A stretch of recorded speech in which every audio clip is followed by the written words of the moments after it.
अब इसके ऊपर चंद्रकांत पाटिल ने कहा है कि जो उद्धव ठाकरे है और उनकी पार्टी है वो महायुति में आना चाहती है, लेकिन हम उन्हें लेंगे नहीं। उनका बार बार इस तरीके से प्रयास रहा है। देखिए, एक बहुत पुरानी कहावत है कि ख्याली पुलाव बनाने के लिए किसी प्रकार का कोई न पैसा लगता है न मेहनत लगती है। बस जो आपके मन को पसंद हो, मुंगेरी लाल के हसीन सपने की तरह आप उसको सोच सकते हैं। चंद्रकांत पाटिल जी को ये सोचना चाहिए कि उनकी इस समय पार्टी में कितना अंतरकलह और अंतर्द्वंद है, महायुति में कितना इस समय मनमुटाव है।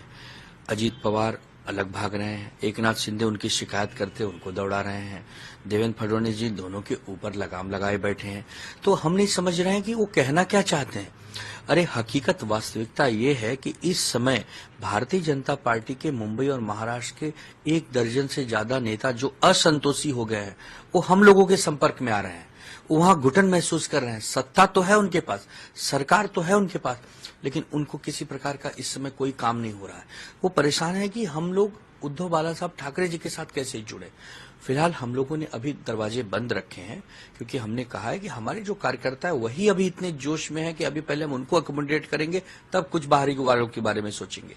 इन सबसे ध्यान भटकाने के लिए चंद्रकांत पाटिल जैसे वरिष्ठ नेताओं को काम पे लगाया गया है कि आप ऐसे बड़बोलापन करो, जबकि वास्तविकता है कि इस समय महायुति में जबरदस्त मनमुटाव है, अंतरकलह है। बहुत ही जल्द आप देखेंगे एक बड़ी भगदड़ भारतीय जनता पार्टी में होने वाली है। उस भगदड़ से बचने के लिए देखिए, रोज बैठकों का दौर शुरू है बीजेपी में। विधायकों की बैठकें हो रही हैं, माजी नगर सेवकों की बैठकें हो रही हैं। तो ये दर्शाता है कि बीजेपी में सब कुछ ठीक नहीं है, और आने वाला समय बताएगा कि कौन कहां भागने वाला है। लेकिन अगर कोई ख्याली पुलाव का आनंद लेना चाहता है तो हमारी तरफ से शुभकामनाएं।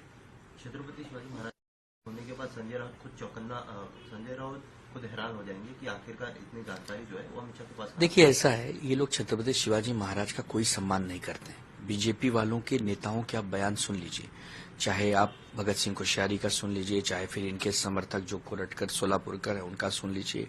आज आप सोचिए कि 2014 के समय से नरेंद्र मोदी जी जब पहली बार प्रधानमंत्री बने थे, उसके 1-2 साल बाद ही उन्होंने भूमि पूजन किया था अरब सागर में कि छत्रपति शिवाजी महाराज का हम स्मारक बनाएंगे।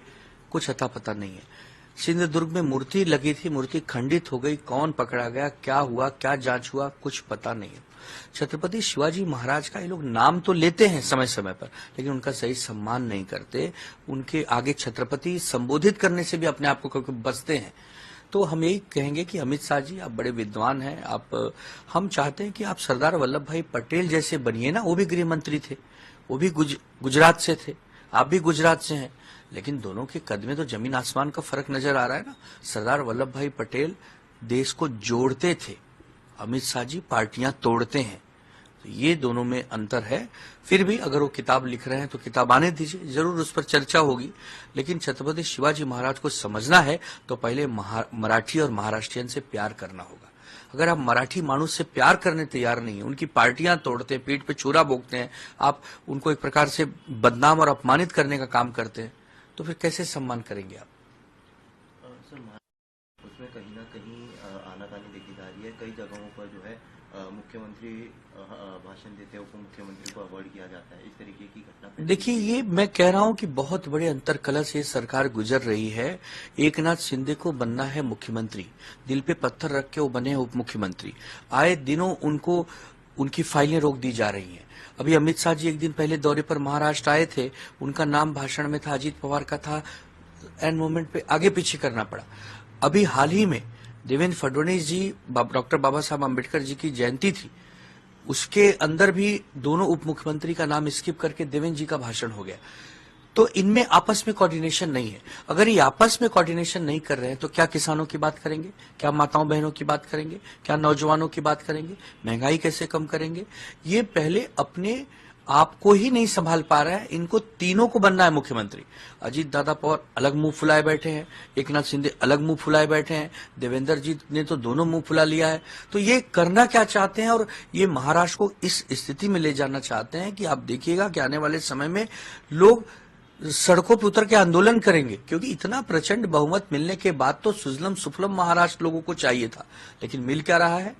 चारों तरफ अपराधी घूम रहे हैं, कानून व्यवस्था की हालत खराब है, माताओं बहनों के घरों के बजट बिगड़ गए हैं, किसानों की आय दुगनी तो छोड़िए, वो एक गुनी भी नहीं मिल रही, लोग आत्महत्या करने पे मजबूर है। तो ये अंतरकलह, अंतर्द्वंद से, मनमुटाव से सरकार घिर गई है।